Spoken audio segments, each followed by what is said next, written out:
let's continue. Let's go over olfaction and gustation, which is the fancy pants way to say smell and taste. Okay. When it comes to these two guys, these two are probably the easiest.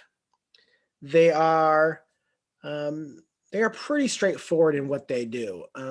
There's some anatomy involved, but not near as much as the ear and the eye. So that's why we kind of clumped them together here. That's why the book clumps them together, because it doesn't really get too much into the weeds here of it. But olfaction is the sense of smell, and you are detecting these things called odorants. And odorants are just volatile molecules. Okay. They're chemicals. Okay. They're chemicals. And we have a number of different types of receptors to help pick up various different types of odorants, of chemicals. These are all up in there in that nasal mucosa. Okay. Primarily, they're all up at the very superior aspect of it. And if I show a picture, I'll come back. Here is where the bulk majority of them are, about the size of a postage stamp up here in that superior aspect of the nasal cavity. Okay. And if you stick your finger up there, it'd be pretty hard to get. I mean, I guess if your finger's pretty thin, you can get up there and get at it, but that would be pretty painful. So I wouldn't, imagine that would be a good thing to do. But that's where it is.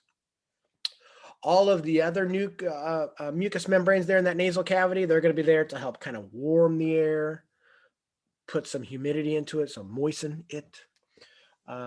So that's what the rest of the region is doing. And we'll look at that when we talk about the respiratory system a little bit.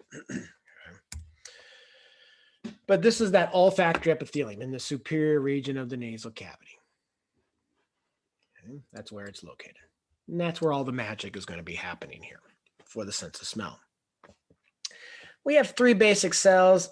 Guys, it is not earth-shattering. I mean, that should not be painful. There are olfactory receptor cells. Guess what they did? They detect the odors. Okay, they detect the smells. On either side of them, you will have what are called supporting cells, and they just maintain the olfactory receptor cells. That's all they do. Protect them. Pretty easy. Basal cells give rise to new receptor cells. And as you can see, I'm not going to ask for how long that they are regenerating, but you can see, I mean, every few months, every couple months, you are constantly turning these over. Okay. So as you get older, this ability to get them to turn over continues to decline and decline and decline. And that's why, grandma and grandpa can barely smell anything. You can smell grandpa coming from a mile away with all of his, aquavelva. That's why, because these basal cells have really damn near declined this ability to reproduce anymore. And if we look at it, you can kind of see that right here in this olfactory epithelium. There's my bipolar cell that's involved with picking it up, supporting cells on either side, basal cells right there. Okay. So pretty straightforward. In the area just deep to that olfactory epithelium, that is the lamina propria, and it's just areolar connective tissue. It binds it to the underlying bone below. That's it. Okay, binding the epithelium to the underlying layer below, which is bone in this regard. It houses blood vessels, nerves, these things called olfactory glands, which, as you can see, olfactory glands produce mucus. And this mucus is what covers up that postage stamp. And it gives the odor something to dissolve into, because the odors don't just fly in there and land precisely on a tiny ass little hair. It has to dissolve in a medium, just like for the sense of taste. Same thing for the sense of smell. I have to dissolve this odorant into a medium. That is that mucus layer that's up there. Okay. And it's different from kind of the snot. Very technical term. Okay. It's just up there, and it keeps those little olfactory hairs embedded so they can actually pick up the odor. And if all that dries out excessively, then your ability to pick up smell goes down excessively. Okay, so in the wintertime when it's excessively dry, right, your sense of smell drops dramatically compared to in the summer when it's really humid outside. And you can detect every unfortunate smell out in the world. Okay, just call them olfactory glands. I won't refer to them as Bowman's glands. Okay, there are a lot of Bowman's structures throughout the body. I don't know if they're all from the same family, but so here's one that they changed, and it's just obviously much more descriptive of where it's at. So call it olfactory glands. I won't refer to it as a Bowman gland, but that's the old school name. But olfactory glands is what I'm going to use. Again, kind of the pathway here.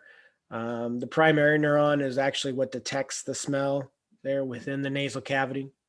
Like I said, it is bipolar. So the dendrite is what picks it up, sends it to the cell body, and then it's going to go backwards through an axon. Okay. Here is the dendrite, and here is the axon that comes up in here. In synapses. Okay. Goes through the cribriform plate of the ethmoid bone. Some fun stuff from previous past. Okay. Olfactory hairs. Okay, yeah, I just said that. It is all of these things here that are the olfactory nerves. Whoops. This thing right here, what you're basically identifying in lab, is technically the olfactory bulb. But that's what we call cranial nerve 1, because you can imagine those tiny little plastic pieces would never survive a semester. So we see a collection of all of those olfactory nerves as the olfactory bulb. And that olfactory bulb is on the underside of the frontal lobe. It extends back as a olfactory tract. Okay, and that's what you're seeing right here. There's the olfactory bulb. It's where the olfactory nerves come and synapse. And you can see there's a number of cells. We're not going to get into it. But they synapse within the bulb here, and then they send their pathways back to be interpreted.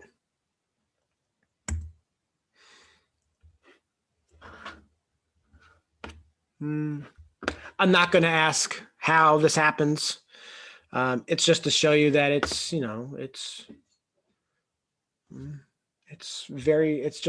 a secondary messenger system. It involves, oh my God, stuff that we've seen before already. Okay. Sodium and calcium, just like sodium and calcium always do. Okay. Sodium rushes in, calcium rushes in, and yada, yada, yada. Got an action potential. Okay. Depolarization event. And then we go on to the next little individual cell, of which I am not asking.